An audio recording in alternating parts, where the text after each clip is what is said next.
Welcome to Car Swag. Alright, let's talk about the automotive equivalent of that limited edition sneaker drop you waited hours for, only to find out it was for Japan only. Yeah, we're talking about a legend that made more waves on the internet than it did on actual US roads for a long time. The kind of car that whispers Drift King in one ear and clean daily, then winks. This ain't just a car, it's a statement, a final bow, a mic drop from Nissan.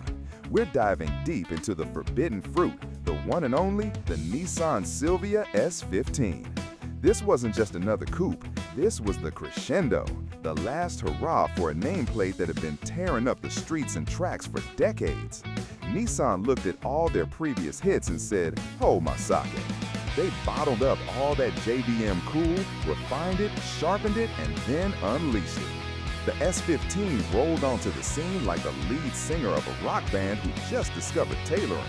It had lines sharper than a fresh razor blade, a stance that looked ready to pounce, and an attitude that screamed, "I'm here to party, but I also know a guy."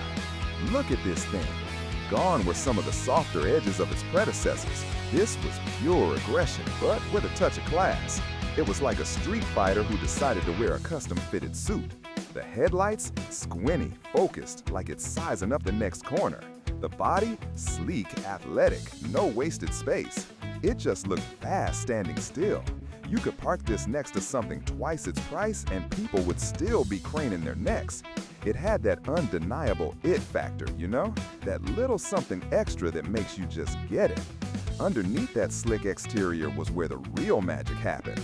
We're not talking about some lazy V6 or a lumbering V8. Oh no. This thing came alive with a turbocharged four-banger that was an absolute firecracker. Think of it like a caffeinated hummingbird. Small, but with enough energy to buzz circles around the competition. It wasn't about brute force. It was about surgical precision and an eagerness to rev it. This engine felt like it was personally offended by anything less than full throttle. It just wanted to go all the time. The throttle response? Snappier than a crocodile in a speed-eating contest.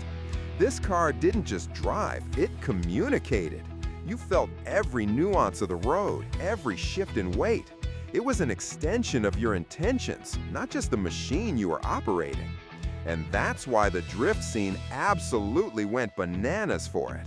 It was balanced, predictable, and just begging to be thrown sideways.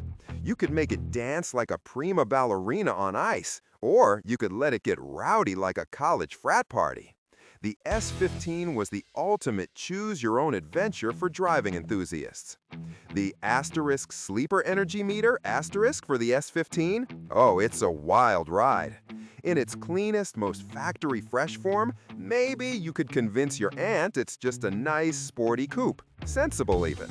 But then you see those telltale signs, the aggressive factory aero, the low stance, the glint in its headlights. And once you hear that turbo spool, well, the needle swings hard to send it. This car is like a polite ninja, quietly deadly, but if you look closely, you know it's ready to strike. It's got that dual personality, the Jekyll and Hyde thing going on.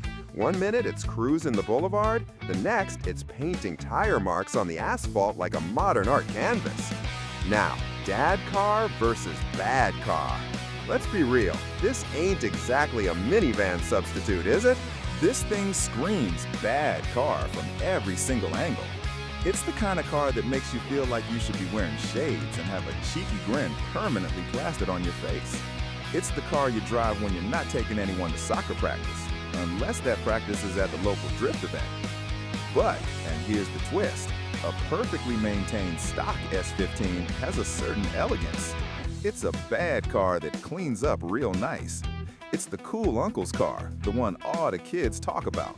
It's got the tasteful exterior of a car that knows its worth, but the heart of a pure hooligan. So more cool uncle car than dad car. Definitely leaning towards the bad side of the scale, but with a dash of sophistication. Culturally, the S15 was a phenomenon. It was the JDM dream car for a generation. The posters on bedroom walls, the video game hero, the car that launched 1,000 import shops. It embodied that era of Japanese performance cars that were just hitting their stride on the global stage. It wasn't just about speed, it was about style, about customization, about building your car.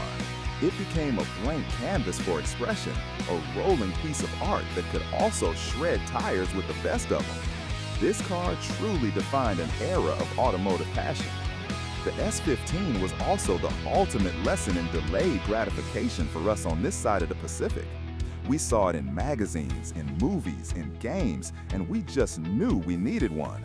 The anticipation built up like a turbocharger spool in the max boost. And now that they're finally legal to import, the hype is real. It's like finding out that limited edition sneaker is coming to your local store 5 years later. Still cool, still exclusive, still worth a wait. So, would you daily it? That's the million-dollar question, isn't it? On one hand, it's a Nissan. Reliable, practical enough for 2 people in a weekend bag. It's got AC, power windows, all the creature comforts. You absolutely could daily it. It would turn heads, put a smile on your face every commute, and make parking lots a little more interesting. But on the other hand, would you want to? Every time you hit the on-ramp, every time you saw an empty roundabout, that little voice in your head would be screaming, just a little slide, just one, nobody's looking. You'd probably end up Ubering the kids to school just so you could have some uninterrupted me time with the S15. It's too much fun not to push it, which makes dailying it a constant battle between responsibility and pure, unadulterated hooliganism. It's a car that demands your attention, for better or for worse. The Nissan Silvia S15 isn't just a car, it's a legend etched into the fabric of car culture. It's the ultimate evolution of a beloved nameplate, a perfect blend of style, performance, and raw driving emotion. It's the car that proves you don't need a massive engine to have a massive impact. It's nimble, it's quick, and it looks good doing absolutely anything. It parks like a gentleman and leaves like a headline. It's the car that even now makes us all wish we had a spare spot in the garage, or maybe just a bigger driveway. So, if you're looking for a car that's got history, looks, and enough personality to fill a stadium, the S15 is probably at the top of your list. It's the final word, the closing chapter, and what a chapter it was. All right, if you dig this kind of talk and you want to keep roasting and toasting these automotive legends, you know what to do. Hit subscribe at @cr._swag. More legends to roast and toast, one clean photo at a time.